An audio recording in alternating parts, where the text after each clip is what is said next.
Welcome to Monmouth Praise Weekly. Our hard-working vicars, the Reverend Karen and the Reverend Tim, are taking a well-earned break. It's their anniversary, they're celebrating, so why not?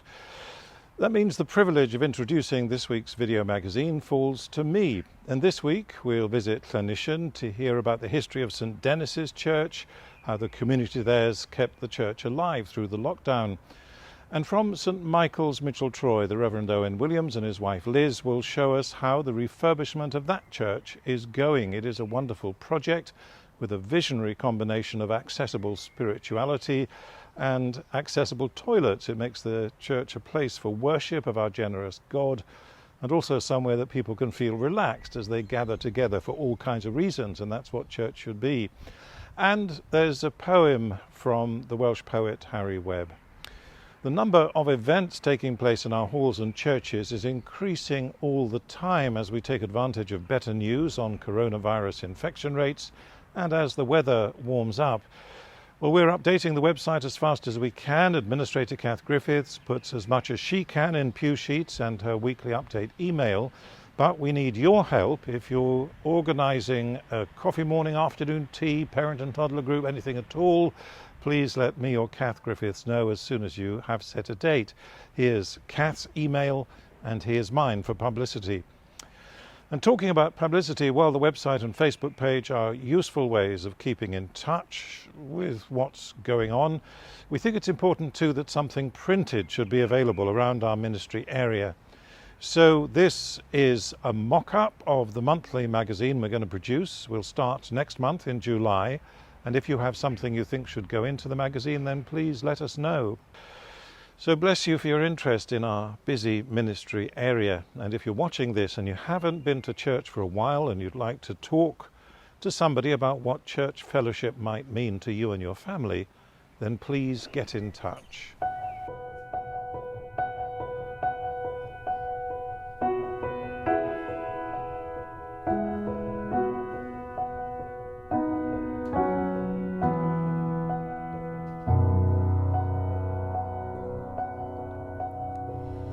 This spinning world by your own hand hurls ever on around the sun. The seasons march at your command. The old departs, the new year comes. And though celestial is your gaze, you search and care for all our ways. We offer up to you this day and all of our tomorrows.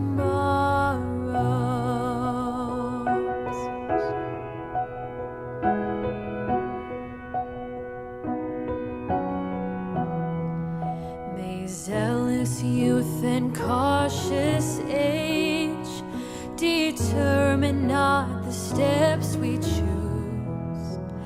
Great Shepherd, guide us through each day. Oh, how we want to follow you. Come, living way, our way make clear. Let perfect love drive out our fear. Be thou our vision now and here, and all of our tomorrow.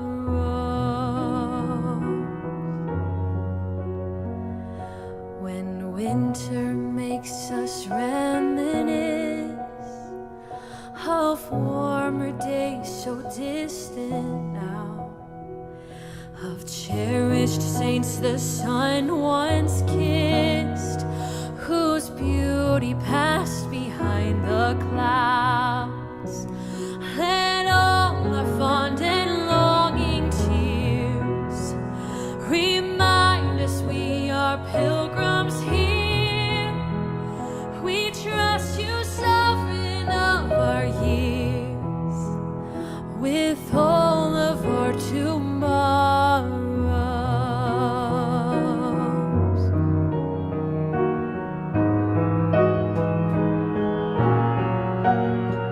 Hands to the plow, we're pressing on and running to win the prize, empowered by the love of God, with grace before and grace behind.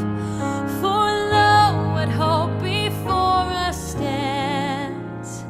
You finish all that you began.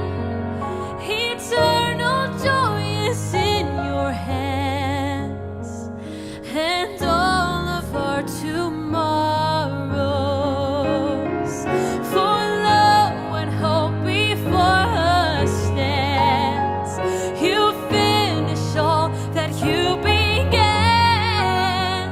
Eternal joy is in your hands, and all of our tomorrows,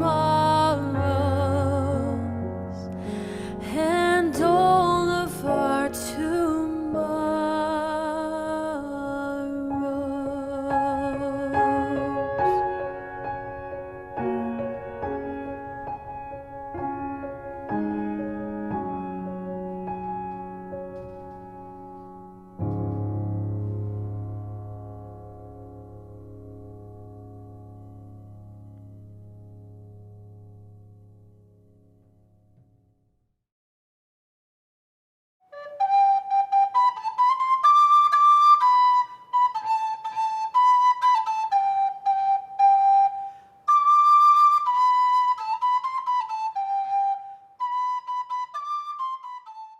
Well, my name is Anne Porter, and I'm the treasurer of St Dennis Church. And I've lived in the village now for nearly 7 years, and it is a lovely church, and it grows on you. We think that it was originally built about 1500 years ago by a monk called St Isham, a 6th century monk from Llantwit Major. It was later occupied by a medieval church until 1854, when a new church was built alongside it and the old one was demolished. And the oldest known records date from 1591. There's often some confusion over the dedication of the church, obviously from the name of the village, St Isham. But on a visit to Rome, St Isham adopted the name of Dionysius, which in later centuries was itself sometimes modified to Denis, as the Parisian saint, or Denis with a Y. To complete the confusion, when the new church was dedicated in 1854, it was dedicated to St Denis with 2 N's. So any of these names can be found in the records. Although it's a very attractive church in a beautiful setting, the building itself has been politely described as one of the architects, that's Seddon and Pritchard's, cheaper models. Nevertheless, its lofty situation is unrivalled, and you can see this behind me, with fantastic views across the Usk Valley. And we're often surprised by how many visitors and hikers we encounter enjoying the peace and tranquility of the churchyard. We have a very well-used seat where people can sit and soak up the peace. And nearby is a plaque on which is written Gray's Elegy, which was given by a man who lived in the village, Royce Smith James. Many people have found peace meditating on the poem as they sit in this lovely spot. The downside of this beautiful position is that, unfortunately, over the years, the high and commanding position has sometimes brought its own problems and moments of drama. It catches the wind from whichever way it's blowing, and the church has been struck by lightning twice. A report in the County Observer for the 22nd of April 1905 reports, at about 3:30 on Sunday afternoon, during a heavy thunderstorm, the tower of Lanishan Church was struck by lightning, which those who witnessed it described as resembling a ball of fire. The vicar, Reverend T.A. Davis, discovered from his library window that the lightning had struck the weathercock and brought down the top of the tower, and that the masonry had crashed through the roof, smashing the tiles for some yards. The weathercock itself was carried into the road 40 yards away. Some of the masonry of the tower fell near the south entrance, only a yard or two from the porch, where some people had just before been sheltering. The lightning, after taking away the top of the tower, seems to have passed along the shooting, down the side of the wall, and then to the ground, where there is a large hole. And it was struck again in the early 1950s, and that strike removed the stone cross on the chancel roof. Another incident in the life of the church was first recorded in Sir Joseph Bradney's History of Monmouthshire in the volume on the Trellick 100 published in 1913. A brief entry records, "The 1620 Welsh Bible was in the church until about the year 1870, when the vicar, not knowing what to do with it, buried it in his garden." This story has recently been resurrected at Bangor University by a research student. They can find no evidence of anything like this happening anywhere else in Wales. The vicar at the time was the Reverend James Oakley, and the mystery is, why did he go to the trouble of burying it? And then, why publicise the fact? No Welsh Bible has ever been dug up, but a substantial extension was built onto the vicarage shortly afterwards, and the present owners suspect that that may be where it's buried.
The last big alteration in here was in 1876, when, with the help of the Duke of Beaufort, who held a lot of land around here, he put money into this church, and one of his relatives was the vicar here.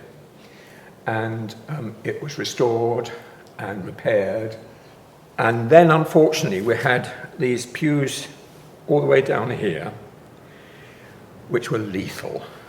I mean, whilst we've been here, just a few years we've been here, people have been tripping over.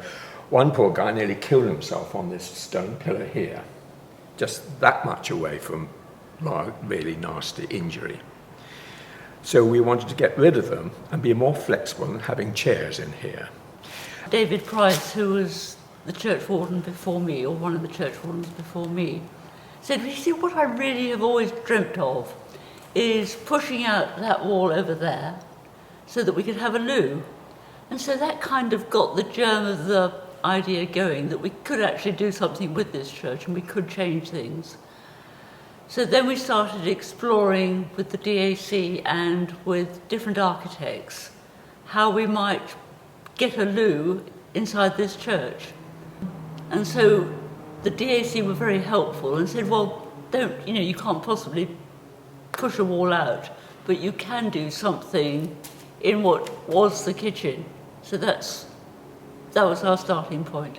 There will be a dishwasher, cooker, hob and work surfaces, and a fridge. And we'll also have movable units here for storage, which can be pushed backwards and forwards on wheels. And then here, where I'm standing here, will be this free unit that Owen was talking about. So people can do whatever they're doing here and serve up from this point here. We sold the pews. They went very quickly, and we've ordered chairs, and we've got some of them up there and others to come. Be comfortable chairs, which we can arrange here around the nave altar, which will come down to there. So we'll be more in the round, and most of the time this space at the back will be clear. Now the reason for that is that it's open for committee meetings, for children to come in from the play park, and we've also got an outdoor mums and toddlers group outside. They can come in if it's wet. They can get on with activity in here, and of course nappy changing, loos. We'll have a kitchen here so we can brew up drinks for the children and for the adults. So that's how it's coming. Also, we have a lot of walkers coming here and parking in our car park. That used to be where the old tithe barn was. And so again, we are going to have boards, information boards, explaining where the walks are, the history of our village, and the story of our church, the church building, and the community of the church in this parish. So we'll have something for the walkers to come to. They can use the loos at the end of the walk, brew themselves a cup of tea, and make themselves comfortable. So the whole church is opening it up to the whole community, the children, the adults, and of course the play park next door. And if we've got a funeral, we can push everything back and have more space. The Reverend Owen and Liz Williams at St Michael's, Mitchell Troy. And they hope the work will be finished by the end of this month, end of June, or very soon after. And when we were at St Denis at Clinician, Churchwarden Anne was saying how much they would like to put in a kitchen and toilet there, and she hadn't heard about what was going on at Mitchell Troy. So I suppose that is one of the things the ministry area system could help us with, if it's done right, of course. Projects and ideas and resources could be shared around our 19 churches, and the people who've led a project in one church could advise others. And we're not just talking about building work, but there's music, worship, different kinds of outreach to the community. Well, we can hope that's what lies ahead.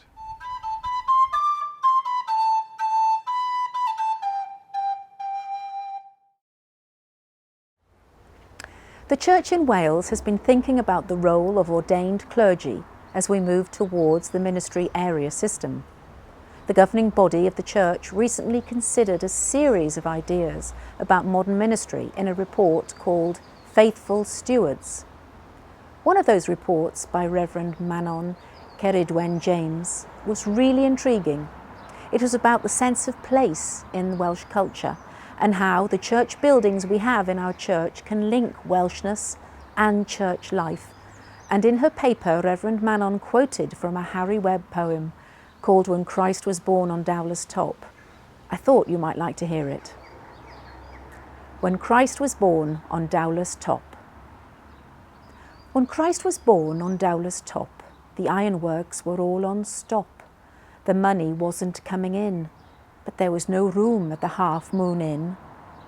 The shepherds came from Toyner Wine, 3 kings by the Merthyr and Brecon line. The star shone over the beacon's ridge, and the angels sang by Rhymney Bridge. When Christ turned water into stout, a lot of people were most put out, and wrote cross letters to the paper, protesting at such a wicked caper. When Christ fed the unemployed, the authorities were most annoyed. He hadn't gone through the proper channels, said the public men on the boards and panels. When Christ walked upon Swansea Bay, the people looked the other way and murmured, "This is not at all the sort of thing that suits Porthcawl." When Christ preached the sermon on Kilvey Hill, he'd have dropped dead if looks could kill. As they listened to his beatitudes, they sniffed with scorn and sneered, "Platitudes!" When Christ was hanged in Cardiff jail, "Good riddance," said the Western Mail. But Darrow weren't all their faces red when he came to judge the quick and the dead.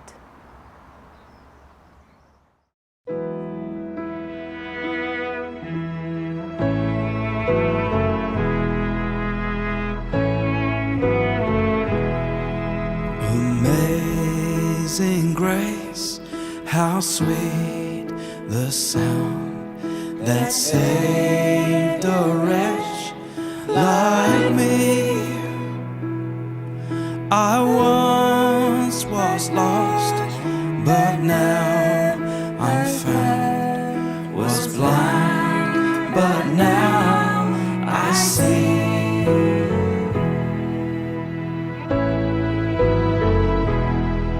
'Twas grace that taught my heart to fear, and grace my fears relieved.